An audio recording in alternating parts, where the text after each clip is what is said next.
Ahmad A1 furniture, जहां पर आपकी लाडली के लिए इलेक्ट्रॉनिक्स और फर्नीचर आइटम्स, शादी ब्याह के लिए मजबूत पायदार furniture set, sofa set, dining table set, TV, fridge, washing machine के अलावा तमाम इलेक्ट्रॉनिक्स और फर्नीचर आइटम आपका वेलकम करते हैं। अहमद A1 फर्नीचर और Ahmed electronics, opposite Shadan hotel, Ballaguda road, Hashimabad, Hyderabad.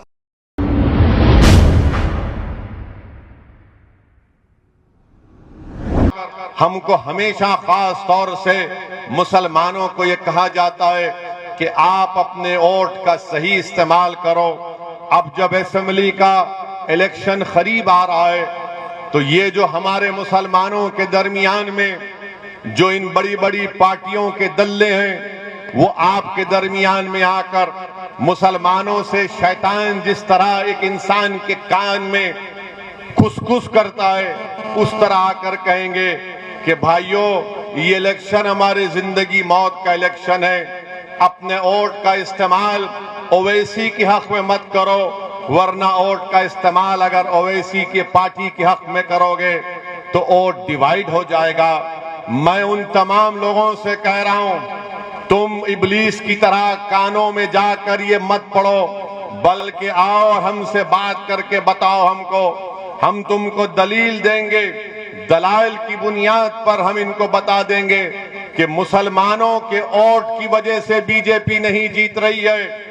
BJP अगर मुल्क में 2 मरतबा नरेंद्र मोदी भारत के प्रधानमंत्री बने हैं और उत्तर प्रदेश में अगर बीजेपी की सरकार बनी है और अगर उत्तर प्रदेश में 2014 में समाजवादी, बीएसपी, कांग्रेस नाकाम हुई और बीजेपी के 70 के करीब 2014 में उनके एमपी कामयाब हुए और 17 में समाजवादी और कांग्रेस ने मिलकर इलेक्शन लड़ा, तब भी 300 असेंबली सीट पर बीजेपी कामयाब हो गई।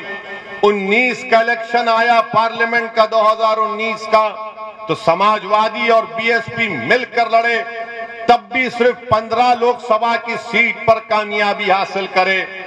बाकी पार्लियामेंट की सांसद की सीटों पर बीजेपी कामयाब हो गई। मैं आपको बड़ी ईमानदारी से कह रहा हूं और पूरी जिम्मेदारी के साथ आपसे कह रहा हूं कि 2014 में भी भारत के मुसलमानों में सिर्फ 8% मुसलमानों ने बीजेपी को वोट दिया था और 2014 में नरेंद्र मोदी को 34% हमारे हिंदू भाइयों ने वोट दिया था और जब 2017 के असेंबली के उत्तर प्रदेश के इंतखाबात आए तो 40% हमारे हिंदू भाइयों ने बीजेपी को वोट दिया। जब 2019 के पार्लियामेंट के इलेक्शन आए तो उत्तर प्रदेश में 75% हमारे हिंदू भाइयों ने बीजेपी को वोट दिया। 2019 में 75% मुसलमानों ने समाजवादी और बीएसपी को वोट दिया, तब भी उनके 15 जीते। मैं उतरौला के उन तमाम जिम्मेदारों से अर्ज कर रहा हूं, खास तौर से जहां पर जो सेकुलर जहन रखने वाले हमारे हिंदू भाई और बहन हैं, हमारे दलित और ओबीसी भाई और बहन हैं, हमारे मुसलमान हैं, मैं उनसे कह रहा हूं कि ये आदाद और शुमार है, ये रिकॉर्ड मैं आपके सामने रख रहा हूं। फैसला आपको करना है, अपने वोट को जाया मत करो।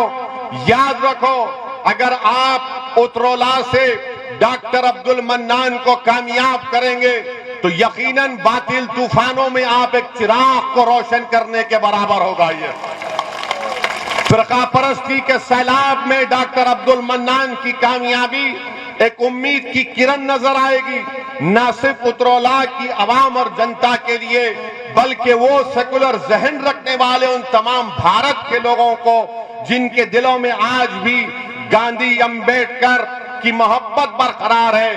हाँ, अगर वो लोग कामयाब होंगे तो याद रखो, ये कामयाबी सेकुलरिज्म की नहीं होगी। खबर है शहर की, खबर है गाँव की, खबर है सारी दुनिया की। 7H न्यूज पसंद आए तो लाइक कीजिए, शेयर कीजिए और सब्सक्राइब करना ना भूले। 7H news.